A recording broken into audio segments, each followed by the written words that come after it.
We're here at Rebel Taqueria, the ultimate hub for SoCal-inspired Mexican street food and cold cervezas. Tonight we're with Big Ben Kennedy. He's a comedian, actor, and a longtime paramedic based in Charleston, South Carolina, with over 20 years of stand-up from Baltimore open mics to opening for Darrell Hammond and stages like the Improv. Plus acting credits including Money Shot, Major League 2, The Wire, and among others. In Charleston, South Carolina, he's known for being the creator and host of Snackin Yakkin, a podcast featuring warm, long-form conversations with comedians, creatives, and more. So sit back, stick your earbuds in, and let's see what Big Ben's been up to. Here's your host, Cassie Burns. I am so excited to have you on Snackin Yakkin, one of my favorite podcasts, and the fact that you are local is just unbelievable. Thank you. So what we do for the show is we take a shot. We're going to have a lovely tequila for us. Say nothing. Let's nothing do more. This. All right, so the custom... you got a good cheers. I'm going to do that. Because we didn't do salt, right? Didn't do salt. Okay, so then we're just going to slam suck. Let's do. All right. Oh, hold on. To Charleston Thank you for Podcasting. having me. Thank you for having me. Thanks for coming on. I'm shaky. Sorry.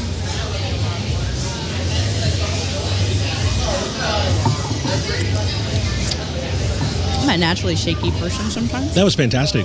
And I have a nice tequila bath coming over here. Yeah, she lost her lime down in it and then went to go dig in it. And it just if you've ever kept on swimming. You ever dipped an Oreo a little too deep down in the milk and it all splashes over? That's why I can't take baths. Like I have to get in the bath and then run the water till it's like up over me. If I set the water first and I sit in, it just out. Yeah. We were at a Rebel Taqueria off of Reynolds Avenue, North Charleston, and I'm so excited that they allowed us to do our podcast here. Yes, a nice place. Oh, the food is amazing. This was the original Codfather.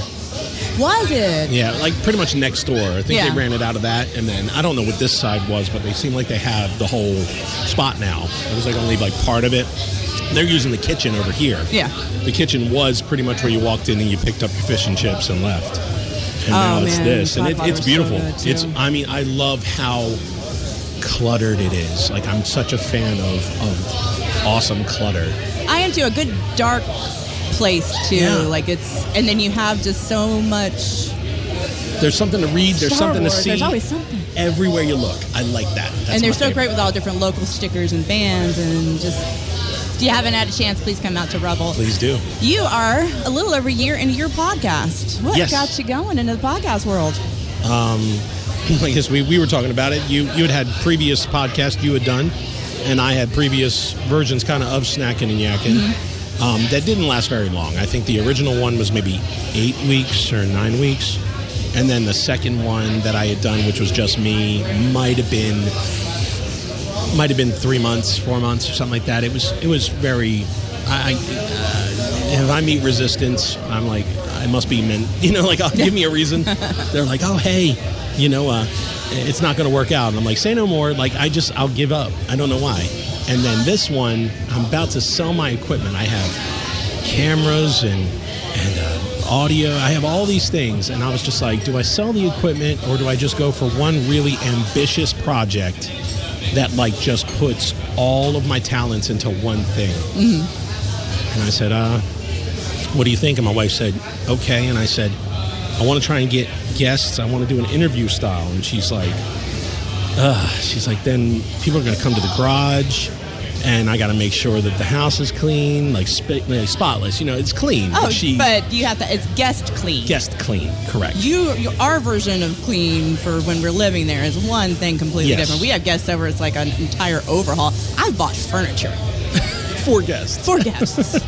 And that's what she was saying. So we have a half bath just inside of the garage door, and she's like, and that thing, we're going to replace the toilet, and it became this bigger and bigger thing. And then I was like, well, why don't I try and find a spot in town pretty cheap that I can rent, and we'll just host it there. And she was like, okay.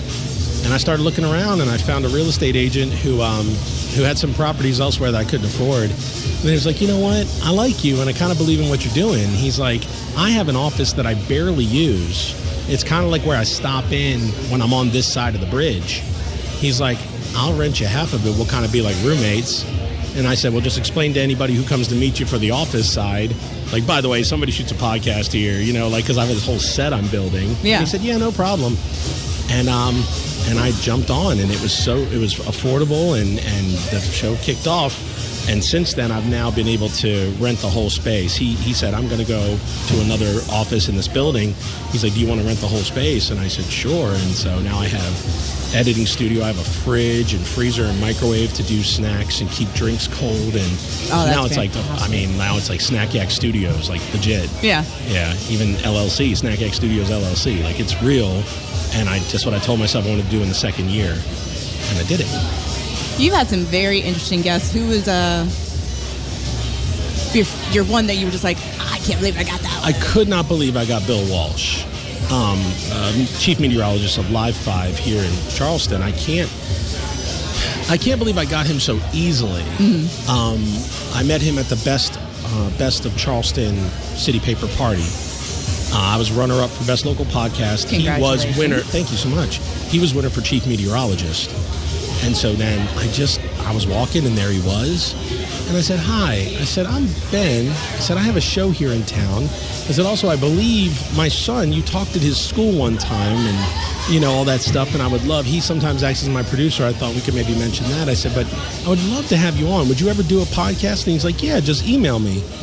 I mean, it could be like, just email me, you know, and then nothing. I emailed him. He got back to me within less than 24 hours. I mean, the same day practically. And I was just like, yeah, you want to? He's like, yeah, here, I'm going to be out of town, but if we want to try and do it before or when I get back, and I'll bring you by Live 5, you can get some behind the scenes stuff. And I was like, yeah. And it came together so effortlessly and so quick. And he could not have been more personable. That's been, and the stuff that he said to me off the air, after we recorded, when I was walking out to his car, was super just inspirational, complimentary. He seems to get it. Right. He seems to get what I'm trying to do. And he was so nice. And then, but I think about the time that it felt like a show was a guest that nobody would really know. It was a little artisanal little thing called Low Country Lumpia. I've heard of that. Yeah, and Jen Crow, she ran that, and it's not going right now. She's moved into like the packaged goods business. They were going to do like, developing like chips or this or whatever. But, she's Filipino, and she, just had the most amazing food. But when she came on, sharing the food with a business, like with a business owner, like a small business owner, and just going back and forth, and she was so, I stood up after that one, and I looked at my wife, and I was like, I feel like I have a show now. And that was where it was like the turning of the tide. And that's when the branding started changing. That was when the logo got more streamlined.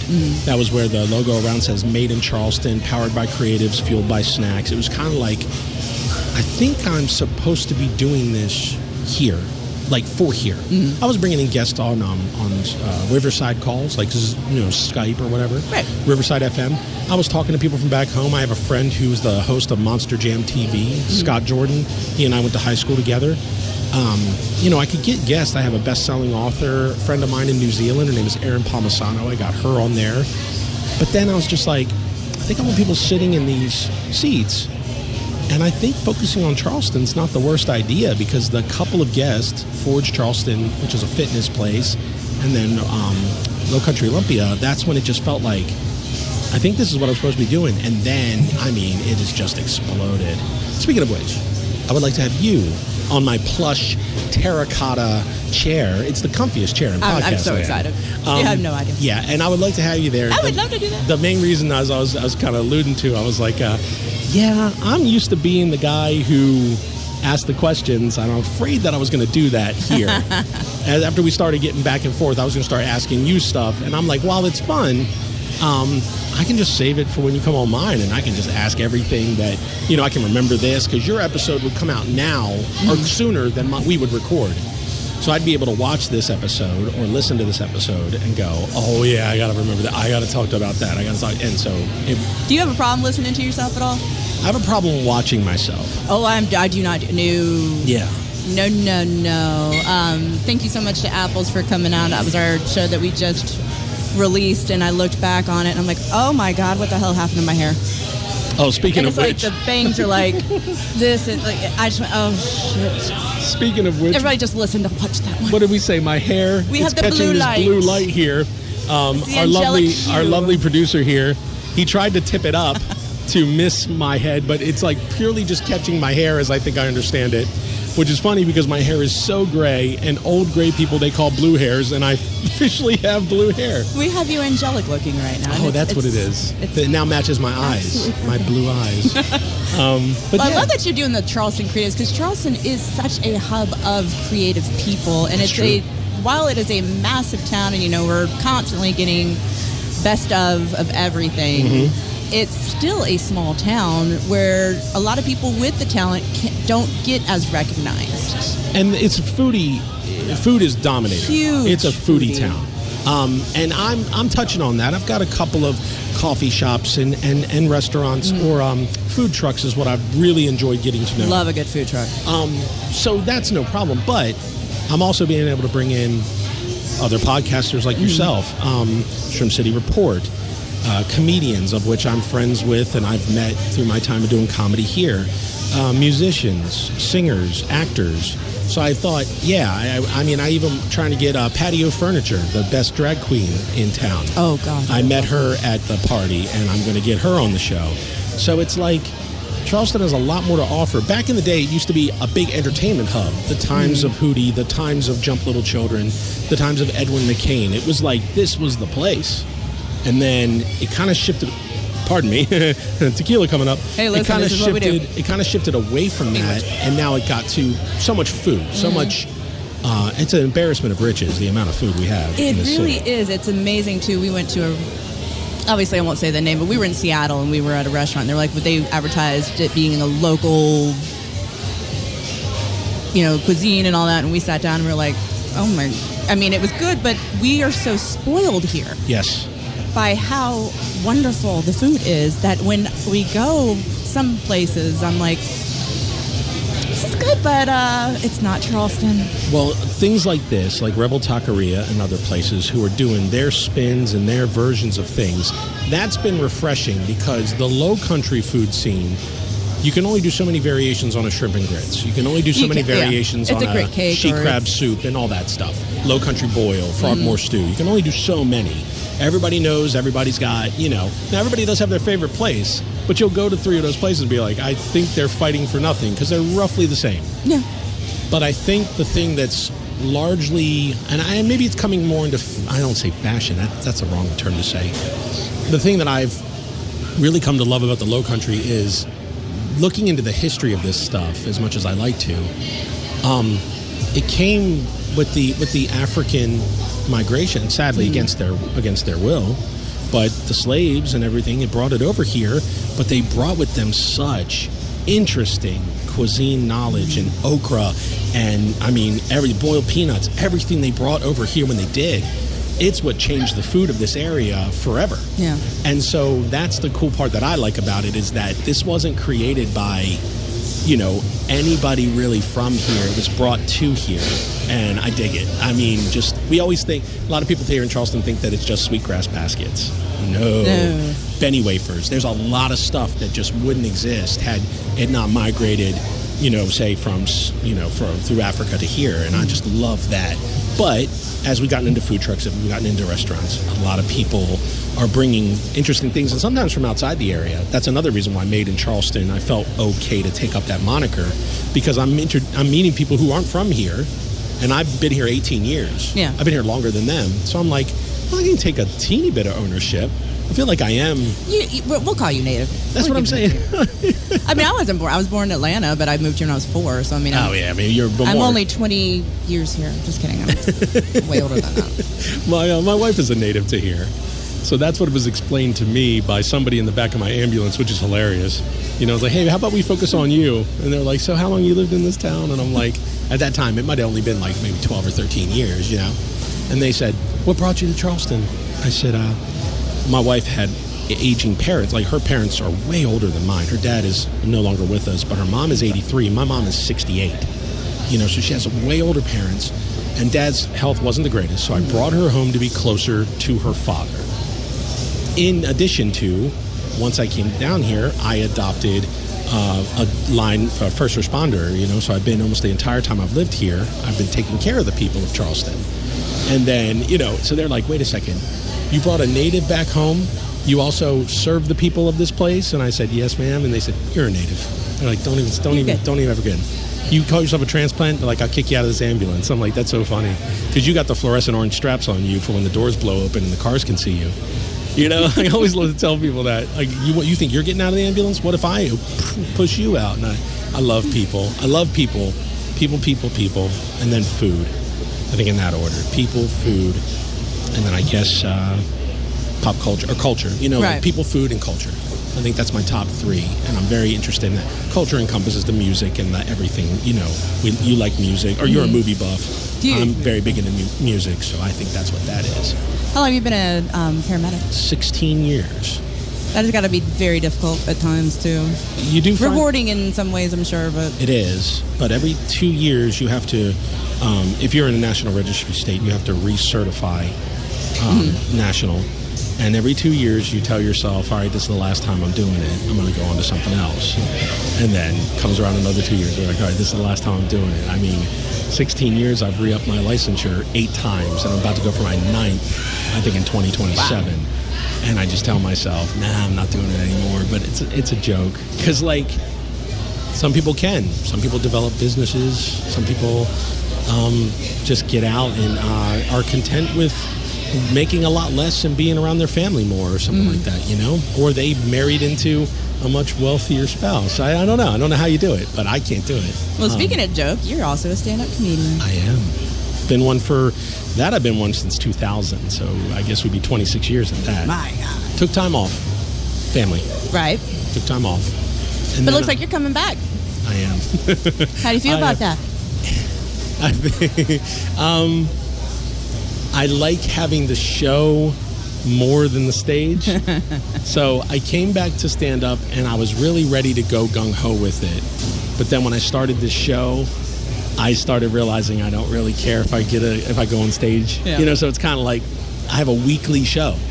So it's like, why would I fight to be on that show when I have one? I have a platform. So I don't know. I had a great time with Apples. Apple's a very good friend of mine. He's pretty much the first person, one of the first people I met in the comedy scene here. I went out for a competition of funniest person in Charleston at Spoleto. Oh, yeah. They hold it around that time every year. And Theater 99 put it on. And I went there, and nobody knew me from Adam. I lived in town for 2 years, and I told Carrie, I was like, I think I want to go down there and do that competition, because if for nothing else, it'll introduce me to the scene down here, and then I'll see if it's fun to join. You know, and she's like, okay. And I took first place on the prelim night, and everybody was just like, whoa, who's that? And that's got to make you feel fucking powerful. Yeah. Yeah. I mean, I'm decent at what I do. I have confidence in my product, be it the show or be it stand up.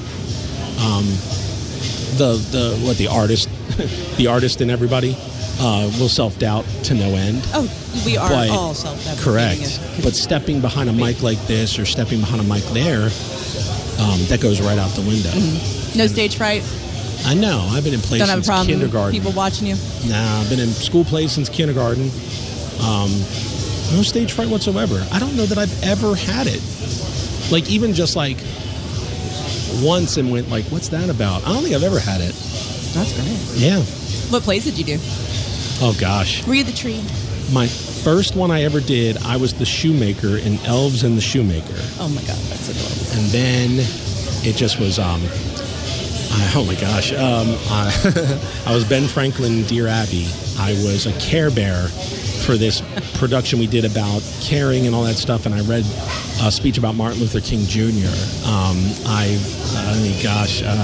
I played a Jewish father, you know, and had my kids dancing and you know, which was hilarious. I also played another Jewish character years later. I played Shlomo Metzenbaum in Fame in high school. I'm the biggest, most hefty Irishman, German probably you've ever seen, and they get me to play Jewish people, which is hilarious. But it's fine, you know. But yeah, I mean, gosh, Willy Wonka, something about time travel. I was a hippie, you know, so that was fun. Oh, that's great. Yeah, we had a blast. Is that something you wanted to do, was acting at all, or? It sounds like you had a nice little segue. I think I did. Oh man, second shot. Oh God, did somebody buy that for us? No, he did. Oh, Christ. I think We'll do it a little bit. I think I did. I mean, I want to go at it. I did some productions in Baltimore, like extra on movies and TV and stuff. You do have an IMDb. I went, oh, that's cool. Oh, look, he did the salt this time. Look at there. I said, you don't have any salt? And he was like, oh, my man's getting salt. He is my excellent husband and producer of the show. You also, your show's a family affair as well. It is. And for you, do you find it's easier because then you don't have to worry about anybody disappointing you? Like, oh, yeah. He's amazing at this. Like, because say you had to hire somebody. That's been my issue. Say I went to the College of Charleston and said, hey, can I work out a deal where this person gets credit for their communications degree if they work an internship for me kind of deal? And I pay them a couple of bucks per episode. But I'm organizing somebody to come out to my studio and say it is a higher profile guest. Say it is a Bill Walsh. And then that person doesn't show. Oh, that's terrifying. Correct. Because for you, you have a guy behind your boards. And for me, I know where he lives. That's right. And if he screws up, you better not come home. I'll see you later. I got the keys. But the whole thing is in my show, I have the 3 cameras running, and they're monitored so she can see, or he can see. It's either my son or my wife, depending. And they can see if the cameras are still going, and they can see if the waveforms are still waving. And the only thing that does for me is just let me focus on my guest instead of constantly checking if the lights are blinking and if that's moving. Because I don't do well. Call it ADHD, call it whatever you want. I don't do well to multitask in that regard. When I want to talk to somebody, I want to talk to somebody, and the world disappears. Like I'll forget 7 times during this interview that we're sitting here and people are looking at my ass crack sticking out the back of this chair right now. I put you there for a reason. I know. Sorry about that. Just my butt right in their face. No, but I totally, I disappear into people. I love interactions. I mean, that's the way it is. So you and I, when I walk away from all of this, I'll just remember like this. Yeah. And then he'll come up to me in public and be like, hey, man, how you been? I'm like, how do I know him again? Like, I block out everything but the person I'm talking to. Yeah. I'm also, I heard years ago, Brad Pitt coined the phrase facial blindness. And I went, because he doesn't recognize people. And it's probably bullshit, but honestly, I have a very hard time remembering faces. So somebody's like, do you remember, our names too, and they're like, do you remember such and such? I'm like, you got to give me a face. I got to put some context behind it. Yeah. And it's the worst thing ever, because I actually have had people come up, we graduated high school together. I'm like, so did 600 other people. I'm really sorry. I'm great at faces. I'm terrible at putting names to faces. Oh, names are awful. So if you tell me a story and you give me a name, I can remember that name and I can remember that story. But if I see somebody in public, I'm like, where do I know that person from? Because their face, I know I've talked to them. But don't ask me their name. Yeah, it's terrible. Oh, it's so bad. So terrible. I will just be like, do not take offense. You're in everybody's boat right now. My memory shit. We'll do this shot. Oh, God. Did he give you the line? He didn't give you the line. There's only one line in here, no, right? There's two. There's two. Right there. Sweet. All right. Oh, God. So you gotta... Listen, this is the whole point of the show. Is just... And then you gotta... No, how are we doing it? I'm gonna leave that one to you. Okay. So, the way that I've heard you do it, lick, slam, suck. There we go. All right, here we go. Not as shaky. I am.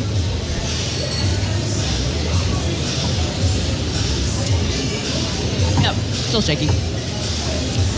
Thank you. Good. Wait, I was going to put it in the salt. So going back to your comedy, did you have any influences while you were growing up, as far as like any comedians that you Richard Pryor, Steve Martin? I'd call it naturally long-winded, as we've discovered. I don't know how long we've been talking now, but I can go.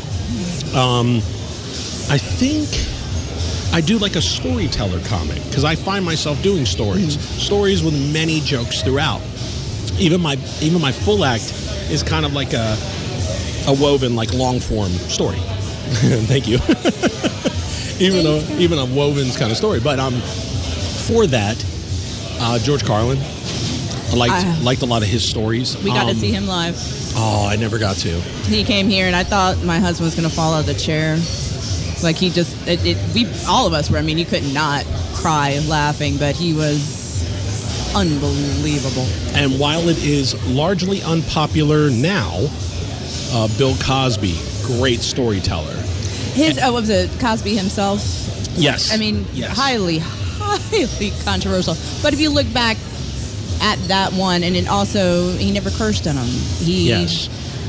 Jerry Seinfeld also has that. And I love a good curse word, but... Eddie Murphy told a great story.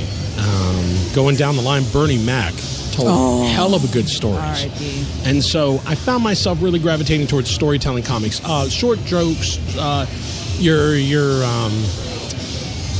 Larry Cable Guy, your Jeff Fox, like short bit guys. I appreciate them. Don't get me wrong, I love them, but that just wasn't going to be my style. I just can't arrive at a simple joke and then just move on. It's just not who. I don't think it's who I am as a person.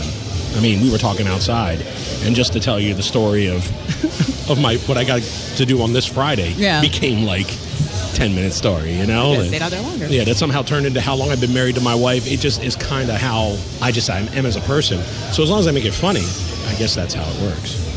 What is the worst show you ever did that you remember? That you were just, is it crowd participation that you're just sitting there, like you go in the room and you're like, oh, this vibe. Oh, I remember. this vibe. I remember there was two shows where I lost the audience at some point. The first one I know where I did. The second one, I have no clue to this day what I said to make that audience turn off like a switch. They gave me nothing after that. I don't know if I said something derogatory, or if I said something. I mean, I have no idea what I said, and to this day. But that audience, we were vibing, we were going, and then boom, crickets. And I mean crickets. Ooh. And I'm up on the stage, and I'm like, and I cannot get them back. I cannot get even jokes that have worked in the middle of nowhere. They would not laugh. And I'm just like, what did I do? Do you cut your set when you do that? Oh, no, or when you feel that just... I powered through. But then I remember at the end, I was just like, well, I'm going to have fun.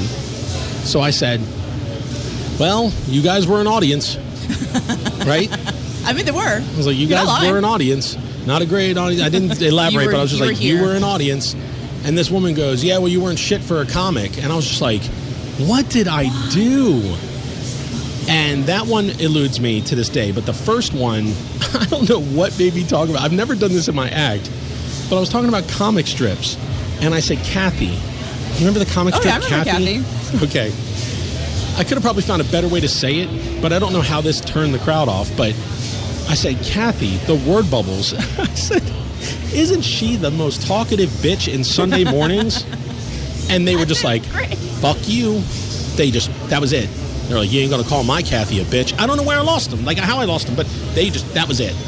You had the crowd that already had them like pieced up on their refrigerators. They had the How did I know?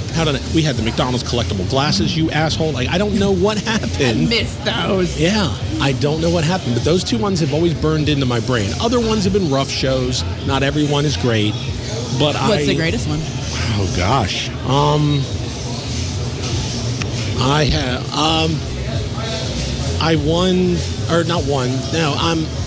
I got to open for a lot of big acts in my time in Baltimore. I got in with the Improv club there.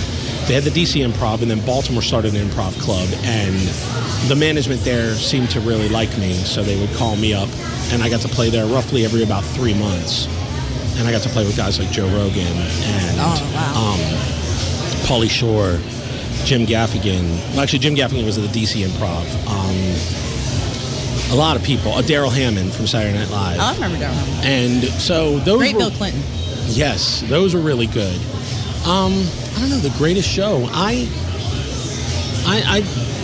maybe it's in an effort to keep myself humble, if that makes any sense. No, it does, absolutely. Like, I don't record my sets. A lot of people insist on recording every single set. I hate it.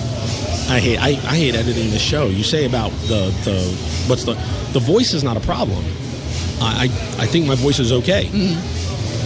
But seeing me on the right side of that screen, even today, I'm finishing touches on Bebop Donut Shop, the best sweets truck in Charleston. You know, Lux and Serena are just two awesome people. I mean, literally, we've been trying to hang out personally, but their dog is sadly at the end of life. And so it's been rough to get that going. But they're a great couple. We immediately just bonded. I mean, like, we're friends now. And I showed you pictures. I mean, my episode just last year with Rossi Brown, somebody sent me that picture and said, man, look at you. And I didn't know that I don't remember that I looked like that because maybe it's a bit of dysmorphia, but so I think I always look, you know, down probably 50 or 60 pounds, 50 pounds maybe since that episode, but I don't know because I've been editing this 1 hour long episode where I keep staring at the fat ass on the right side of the screen. And it's sad. It's so bad. But it's true. How it is. It's true. Apples took pictures of me at Munkle, the open mic night, just last week. He wanted some pictures of me to maybe use for like promo for the Social 19 gig we were doing and stuff like that. He sent it to me, and I just wrote back, thank you. I did not save it. I'll never use it. I'll never put it in an album. And it's not the worst looking photo of me, but I hate it. I instantly hate it. I don't know why. He made a GIF of me, some part of my act, made me like an animated emoji. I hate it. I'm sitting here going, it's just, and I tell him that, I'm like, he takes a picture of me at the open mic night for Wits End and he sends it to me. I'm like, you can stop doing that at any time. Yeah, we're good. And he's like, well, you figured you need it. Like, he gets like offended. He gets like upset about it. But I'm just like, dude, that's something in me I don't think it's ever going to change. No, we're good. I just don't feel that. And like I said, I don't hate myself. I've learned to really respect myself. I maybe don't love myself as much as you should, but I think I'm okay. I think most people like me, respect me. I think a lot of these guests week after week tell me how what I'm doing for them is so important to them, or they're so honored and all that stuff. And you hear that enough, you go, okay, well, people like me. I think it's nice to hear. Correct. People like me. I think I'm doing good. Yeah. And that's it. But I don't sit there. I'm not going to sit there and, when I'm in one of my downslopes, go, yeah, but Rebel Taqueria, they liked me. That doesn't come to mind. No. Oh, Bebop Donut Shop, man, Braised and Glazed, they loved me. No, it's just not. Me. Yeah, it's not. It's not. Me. Yeah, it's not in my head. Sadly. I know when we first started talking, I first started the podcast and I was like, you got to look at Snackin Yakkin, and I really wasn't into many podcasts. I've got one that I listen to religiously. It's called The Rewatchables because, again, I'm a massive movie nerd. Yeah. So I had this idea anyways, and then there was like Snackin Yakkin, so I started following you, started listening to your shows, which are unbelievable, and I'm going, oh, shit, how am I going to do this? But you did a post regarding mental health, and it just hit me. I'm like, okay, that's an important message. That's a massively important message. The vulnerable video. Yes. Yeah, that was rough because it felt important to do. And I talked to my son. He has a bachelor's of psychology at the age of 20. He is an incredibly smart kid who. I said, dude, I'm not sure if I should do this. And he's like, I think it's important that you just get that out there, not for you, but for others. Yeah. Because I've been very candid about mental health and stuff. I talk about medications, not the exact medications I take, but the fact that I take medications every day. But that one, during the actual episode, it's not like I made a reel, that's a cut from the episode.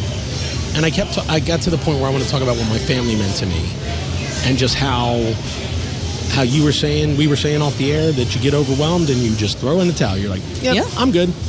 Something you really have to stop doing, but it does happen. It's just, it's easier for me to just stop than to power through. That's what I said. I said that right in that clip, didn't I? I said, it's easier for me to just go, oh, well, I tried. Even though it's something that I want deep down in my heart. Yeah. I love what I'm doing. Give me that exit ramp and I'll take it.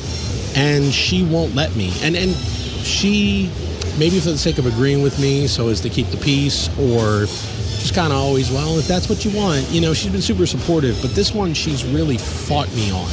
She won't let me go down that road. So then that's also kind of instilled in me that, man, she kind of believes in this project too.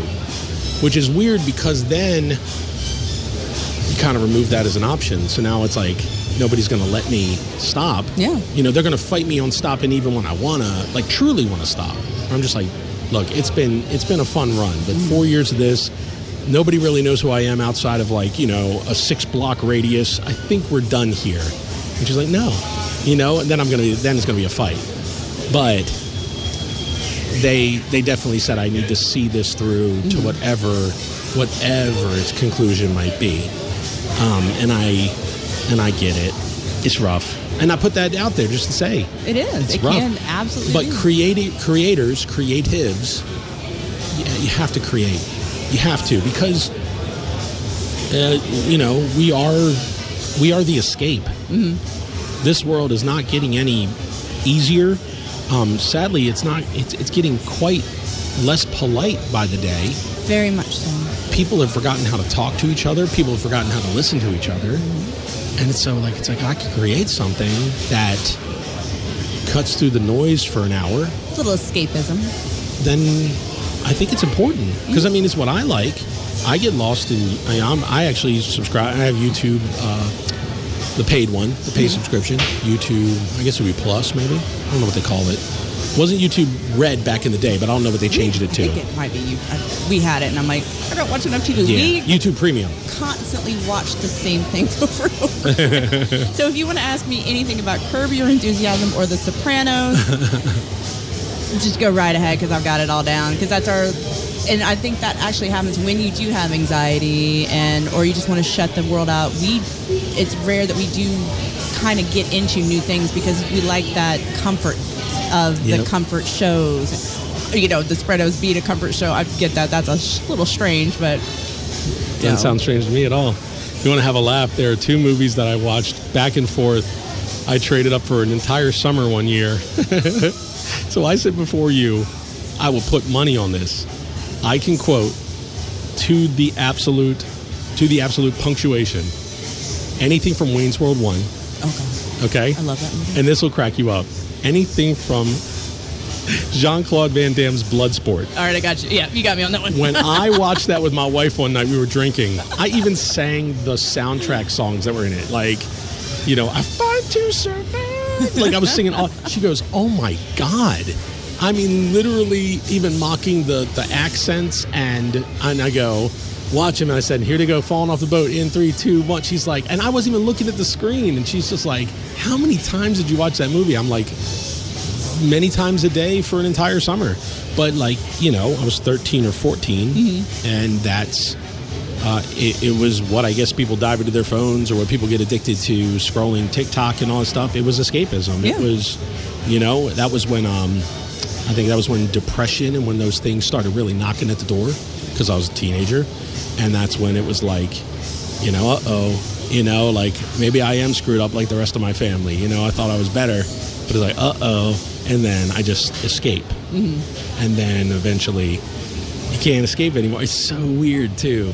I always say it's like you ever play that usually like on a college fun day or like a beer fest or something, they tether you to the wall in like a bouncy kind of situation and you run for your life to grab this like totem off the end before the rope snaps you back. I said, so my whole entire life I'm running and running and running to get to that thing. And instead of it yanking me back, literally it broke off and snapped me in the back because everything from my past met me at that moment. Yeah. And breakdowns suck. I had a mental breakdown and I wouldn't wish it on anybody, but it's what you get for not dealing with anything for, I want to say at least 15, 16, maybe even 20 years. Yeah. And it compounds with interest. It does not go away. It doesn't diminish. Trauma lives. It does live. But my kids don't know it. My wife says I'm a linebacker for generational trauma. She said my kids, even this past Father's Day, she made me cry while I was at Social 19 with Apples. We were on Father's Day. We were doing a special event there. And all of a sudden he's like, what's the matter? And I'm like, she wrote something really nice on Facebook. And, you know, she was just like, you got to understand this man as a father has stopped. Like, those kids do not know a moment or a shred of the life that he knew. He has done everything he can to provide better, to block them from, to spare them from, and I guess that's what you do. Or if that's yeah, you do. Instead of doing well, my mom was messed up and I'm messed up, and I was like, no, fight harder. Mm-hmm. And so that's what I do. But when it came time to mention something akin to that or something close to that, I didn't want to put that clip out. It just felt really vulnerable and really people need that naked. Though. It's really needed for people to be vulnerable, because there's so many keyboard warriors. There's so many people that do just kind of go, I'm fine, I'm woman, hear me roar, I am man. You can be vulnerable, and it's a very appreciated. It's like someone like me who has dealt with stuff like that. Yeah. It was very, very appreciated that you did that, and I'm like, ooh, we're going to be kindred spirits. He's coming on my podcast. Well. But it was an amazing message, and people need to hear stuff like that, especially from people that have dealt with it. True. Do you think you got into comedy due to trauma? Oh, no doubt. 100%. I think one of my original bios that I had written with the help of a friend was I was going to be, like, my goal was clear or simple, to be a part or to be surrounded by laughter and good times, even if I had to make them myself. Mm-hmm. And that was the message. Yeah, I mean, I would have 100% said that was the outlet. Unfortunately, it just became too... I think I started really treating that... without talking about anything personal on stage, like everybody says, it's my form of therapy. Mm-hmm. I think that adoration, that accolades and all that stuff that came from that, I started buying into it maybe a little too hard. And I don't say my ego got big, but I definitely think maybe I got a little too big for my britches at times, because comedian Michael Clayton, are you familiar with him? Yes, Michael Clayton will be on our show on the 16th. Fantastic. So Michael Clayton, when he came on my show, he said I was the first comic he ever opened for back here, or here in Charleston. And I immediately asked him, I said, was I nice to you? And he was like, you were always nice to me. He said, but I remember in the scene, like, people thought you were funny, but they also said he just has like this air about him or something. And that was a thing. It wasn't that I was, I guess, necessarily cocky or anything, but I could have been a little nicer, or could have been a little more. It was a northern thing too. Right. They can smell northerner on you from a mile away, so I had that going on. But also I was just, I don't know, I was kind of, you had to be a lot more aggressive in Baltimore. You had to really fight for your stage time or your relevance. Mm-hmm. When you came down here, they were just happy to get time. This has never been a big comedy scene. No, it hasn't, and that's kind of, it's sad. I love that, I'm doing this for comedians, and I love that you do it as well, because I feel like there are so many talented comedians around here that aren't really getting the comeuppance that they need. And yeah. I would love, we have such a massive, we had the shows and, films being produced and, filmed out of here for a while. We have, the largest art festival other than Italy, Spoleto Festival. Right. We're the only ones that have that other than Italy. And, just art and food and all this, but why not comedy? So it was important because I love comedians. I would never do it. I have the utmost respect because there is no fucking way I would do it. Well, that sounds like nightmare. But I loved watching comedians as a kid. I think that what you do and what everybody else does, all comedians do is just unbelievably brave. You had Jason Lee Rose. He was, I guess, your first ever guest? We had Brandon Kurkowski and Seth Farrell. Okay. Farrell. He always fusses at me because I say so I guess Jason was the first one that years ago, but the recent one was Jason. The first one that I had introduced me to you. Because he mentioned me in the show. He tagged me in a clip. And so I went, and that's when I watched the episode with... Jason's amazing at social media. He really is. God. Well, he came on my show, and he was going through some stuff, I guess maybe more personally than maybe career-wise.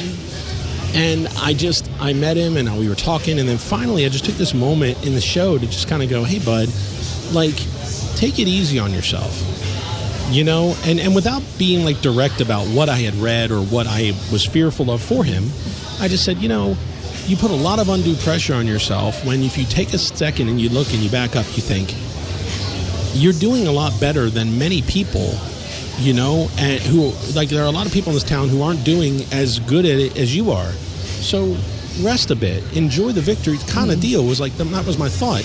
Like, enjoy the process, like, take it easy on yourself. And he plays it, like, he plays the clip all the time. He tells me about it. He's reposted on his social media a bunch of times, but that's the way I am towards every comic, whether you're just kind of like trying your hand at it, or whether you're pretty much on the open mic, but maybe you're afraid to take the next step, or whether you're really making moves and you're planning a move to LA or Chicago or New York. I'm your biggest fan. Honestly, I'm your biggest. I believe everybody has the right. I say right. It's not like a right. Everybody deserves a shot. Yeah. Now, the shot you take doesn't mean it's going to land, but you deserve to try. And a lot of people stop themselves on the try. Mm-hmm. They don't. They don't. Well, I didn't make it. Yeah, but did you even try? You fail more than you succeed a lot of times. Correct, but yeah, they go, well, I mean, because like I didn't make it in comedy after plugging away for 10 years. Where in Charleston, if the scene never showed up, how are you gonna get discovered? Yeah, you know what I'm saying? So like, get out there. If you were making a serious go at it and it didn't turn out for you, I mean, at least you can have like this photo album and these memories and these videos and you remember what you did, you know? So it's like everybody deserves the ability and everybody deserves that try. And I just wish that that's what a lot of people would do. Just go for it. Like, especially because they're so young and they don't have families and they don't have kids. This is the time. Just go, please. Because, I mean, I love my family to death. They were just here eating. They're gone now because I said, get the hell off the premises. I don't want you in my eyesight while I'm on. No, I'm just joking. But when I started a family, that effectively just kind of shut it down. It does. And now I'm back to it. My son, he was the kind of kid who didn't like me going away for the weekends. He didn't like me touring, and so I understood. But also, I'm happy to have gotten a chance to go on so many Cub Scout campouts with him, to help him out with science fairs, to go to his robotics competitions for STEM. I mean, over the moon that I got to have all those experiences. And then my daughter came along, and she's half his age right now. She's 10. And she's just, she's a firecracker. She is very much. I just enjoyed her for the 5 minutes I got to talk to her. When I told her, you're just so cute. Oh my God. I told her, I said, hey, I'm getting back into comedy, and I'm doing this show, and it's going to take up some weekends, and I might have to miss a few things between that and work and everything. Are you going to be okay with that? And she looks at me and goes, of course I would. You're chasing your dream. Oh, Lord. Come the heck on, right? Give me some chills on this one. That's what I mean. Wow. So it's like... Your babies are your biggest fans, though. They are. And they believe in me, too. And I think, give my daughter 10 more minutes with you, and she would tell you, yeah, you can do this. This is going to be huge. Like, she believes in people like I believe in people. I'm in Costco a week and a half ago, 2 weeks ago, and now they follow me on social media, so they're going to see this. But there's this couple, and I'm in there getting milk in like the cold section, like the cold freezer, like this garage door little place. Miss a Costco. I come out, and she's talking to this couple, and what started as, oh, your baby's so cute, apparently, that's what I heard her say when I went in there. And then when I came out with the milk, she's like, yeah, and it's like every week, and it's on the internet. And now she's promoting my show to strangers. So I come out, and I'm like, what are you doing? She's like, give him a card. And I'm like, what? She's like, give him a card. And I'm like, hi. And she's like, yeah, you have a show? And I'm like, yeah. I'm like, I said, she's promoting my show? And they're like, yeah, she's doing a darn good job of it, too.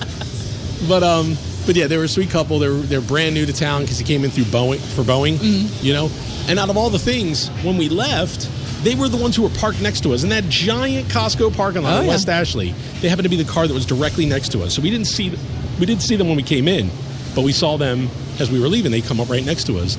We're going to check out your podcast, and we're going to see we're going to follow you on social media. And they sure as heck did. And he wrote me, and thanks for being so nice.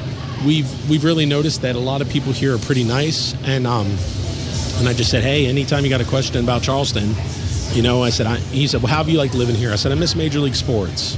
Yeah. I miss it a lot. I said, but the River Dogs are a lot of fun. It's a great time. They are fun. It's a great time. Have you ever met Bill Murray? Many times. And he doesn't, okay, he knows me when I remind him how he knows me. Mm-hmm. But he doesn't immediately recognize me. Okay, so how can I explain it?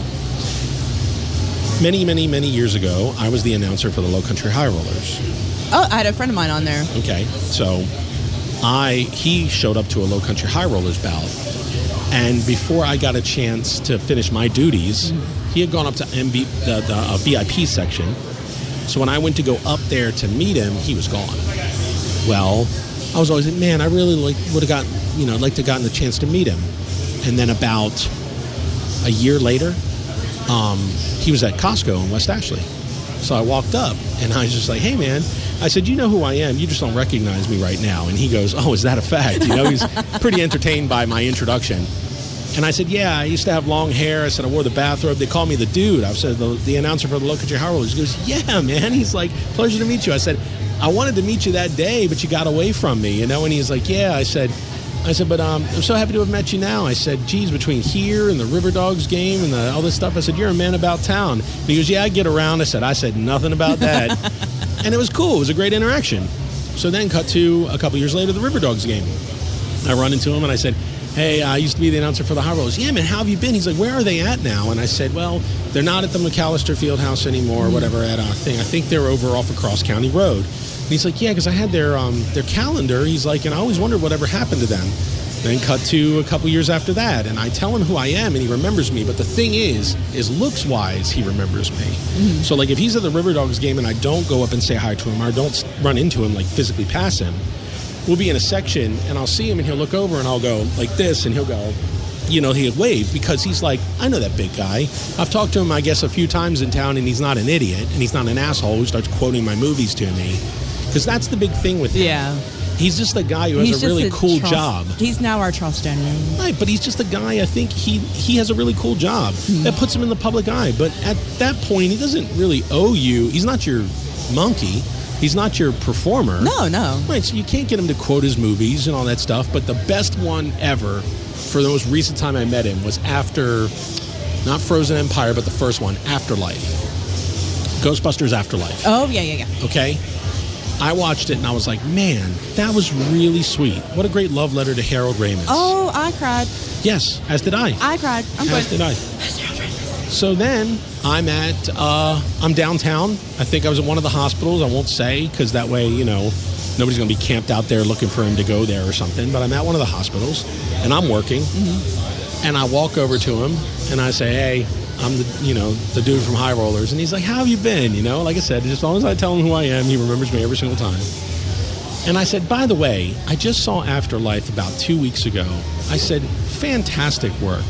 I said, knowing that you guys aren't necessarily interacting with the special effects ghost of Harold Ramis, you guys really sold me on it. I believed wholeheartedly how much you guys really missed him and how much you guys...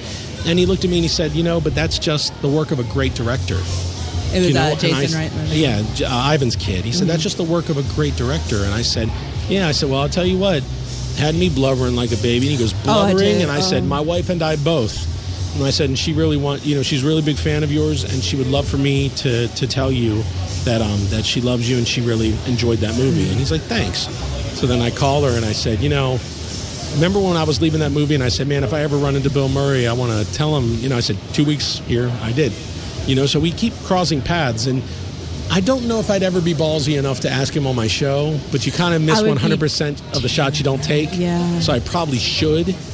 But maybe I don't want to ruin the good thing I've got going for the last, 18 or 17 years that I've been running into him around town. Yeah.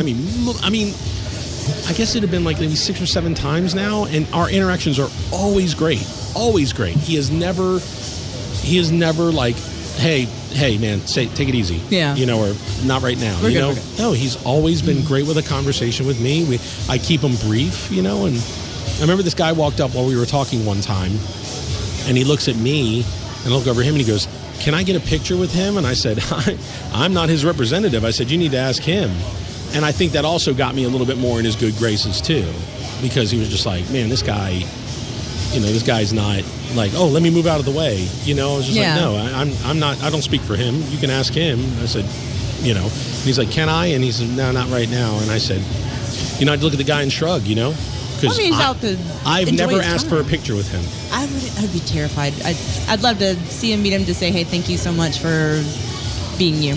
Yeah. And then go about my day. I don't want to ruin it. I never asked for a picture. So what we do at the end, I'm trying something new. So I'm not going to. Cool. And it's going to be a rapid fire 5 questions. First one, craziest family road trip moment. Gosh. Our road trips were short. Oh my goodness. Craziest road trip family moment.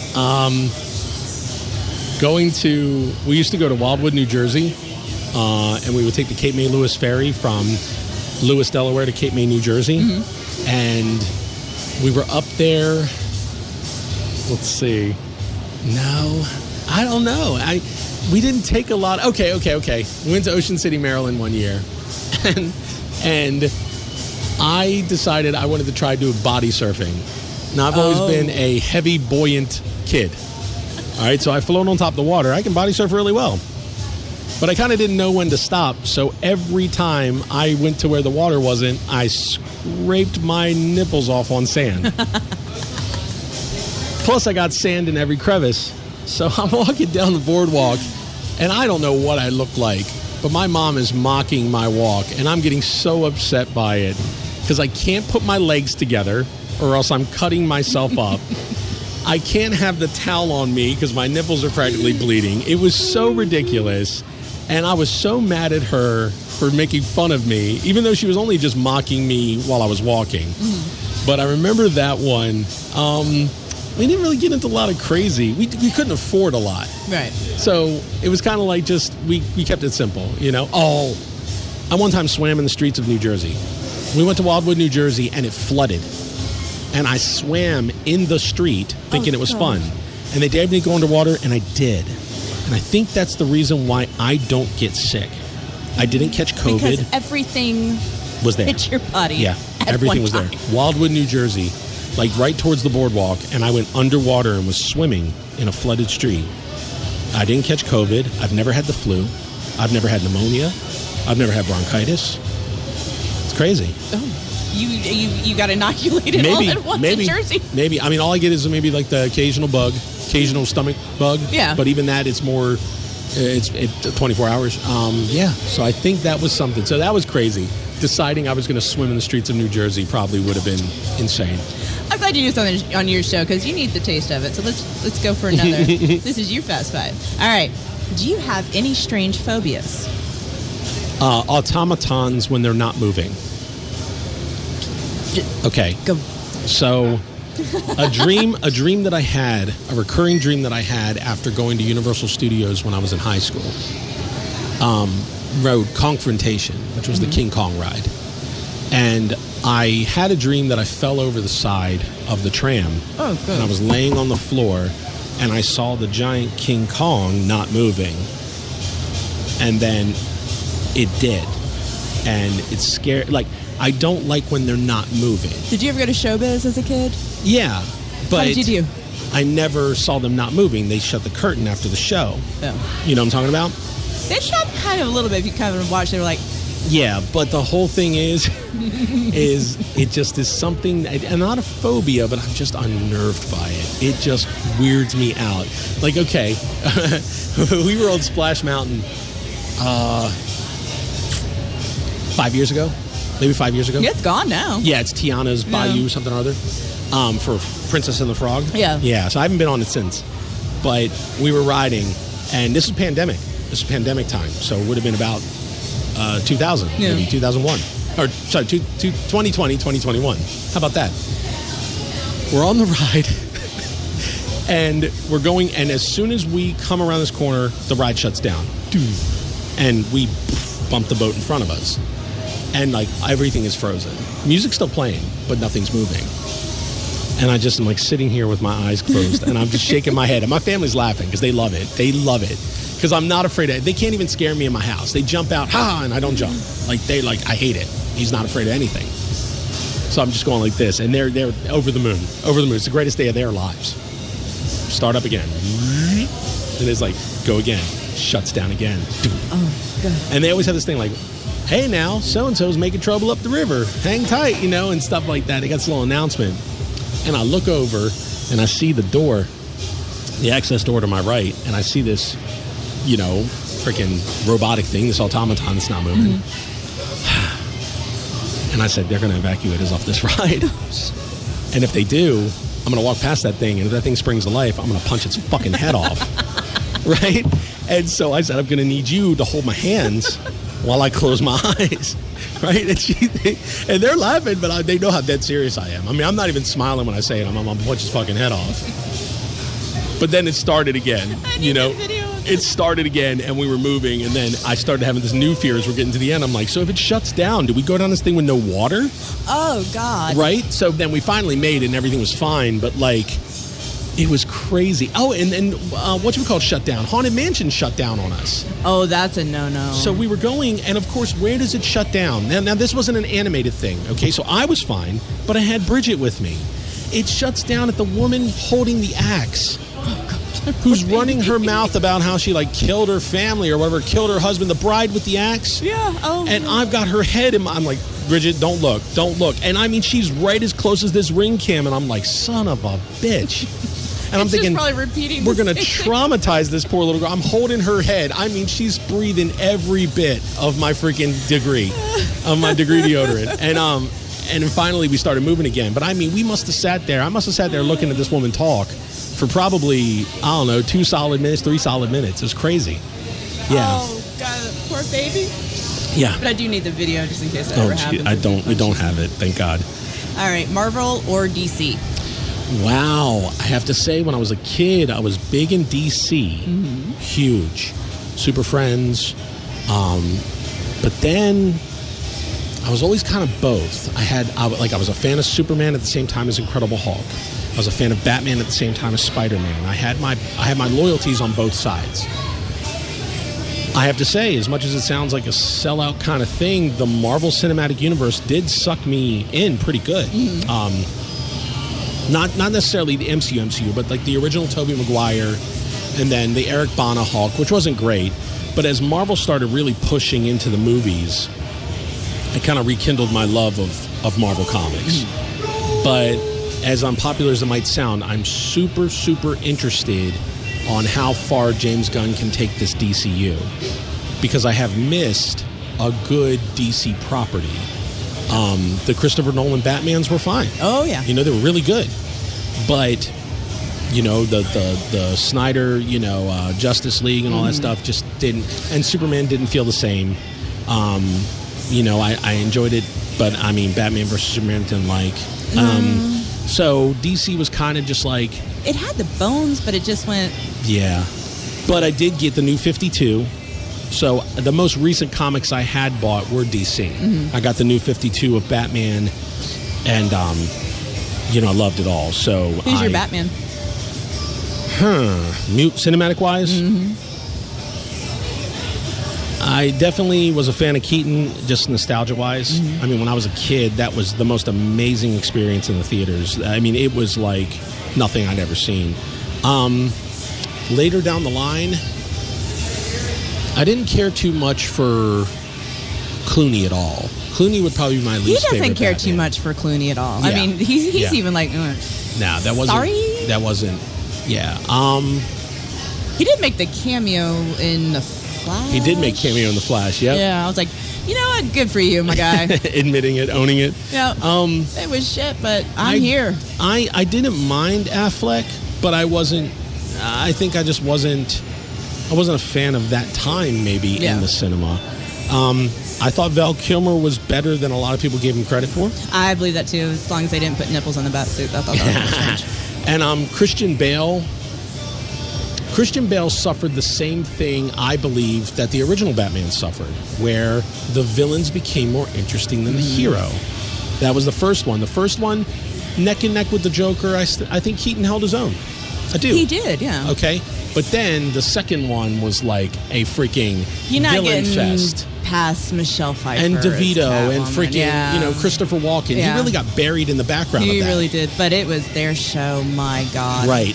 Then you cut to 3. I mean, you got Val Kilmer up against Carrie and Tommy Lee Jones, and I mean everything. And then, I mean, so the villains... Who hated each other, by the way? Who was it? Carrie and Tommy Lee Jones. Oh, yes. Well, Tommy Lee Jones hated He hated Carrie. Carrie was just like, what did I do? Carrie's like, I don't know what your problem is, the old man. And he was like, screw you.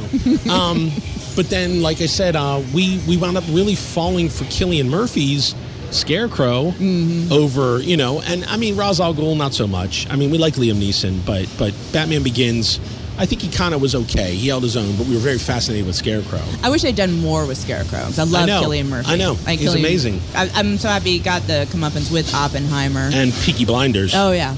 Yeah.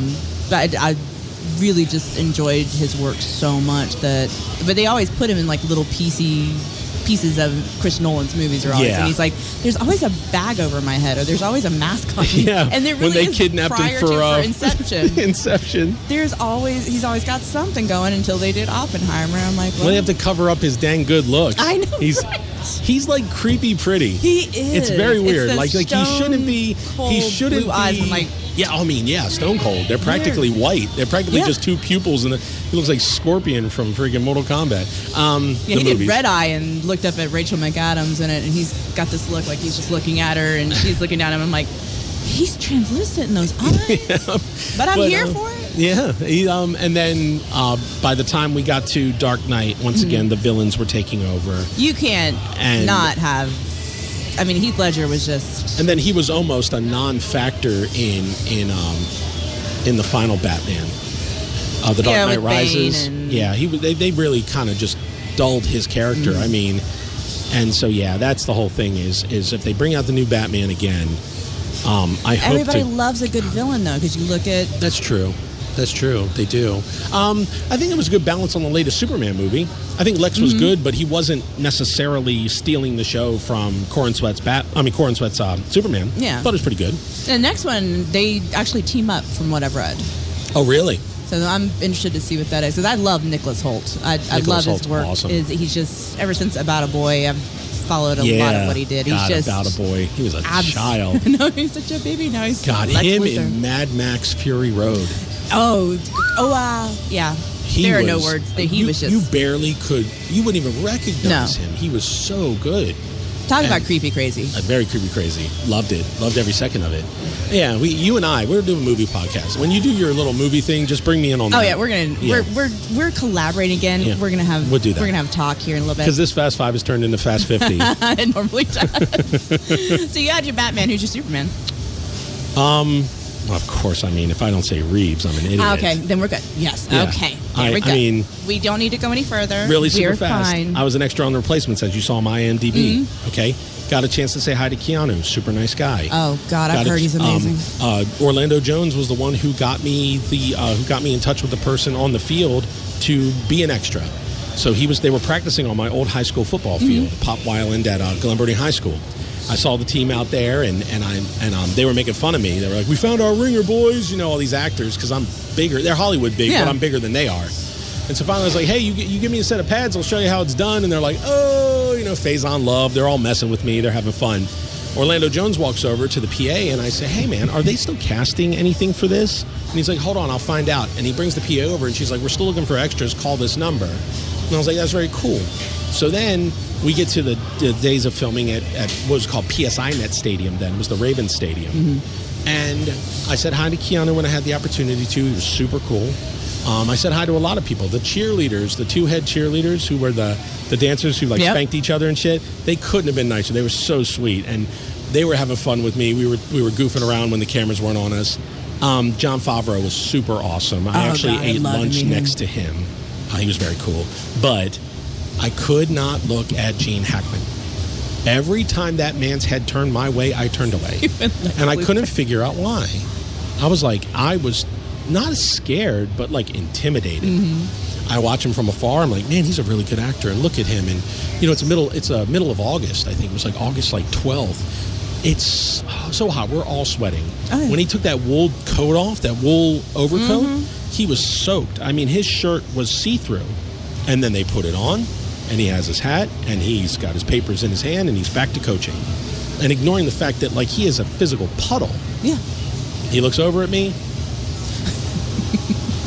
And it took me until I was maybe, I'd say a couple years later, maybe, that he was Lex Luthor.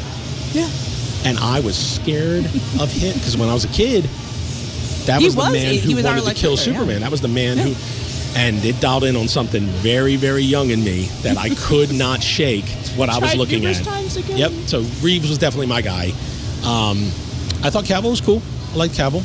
But I like him as an actor. He was good. I like him as an actor, and I like his other stuff more. He was just an unfortunate movie. Yeah. I liked Cornsett, though. Cornsett was really nice. He's cute, Superman. He brought it back a bit more to Reeves's good old boy kind of persona. I do like that. But did you ever watch Smallville? I got into the first, I'd say about 4 seasons, maybe. 5. I think when they started getting into the...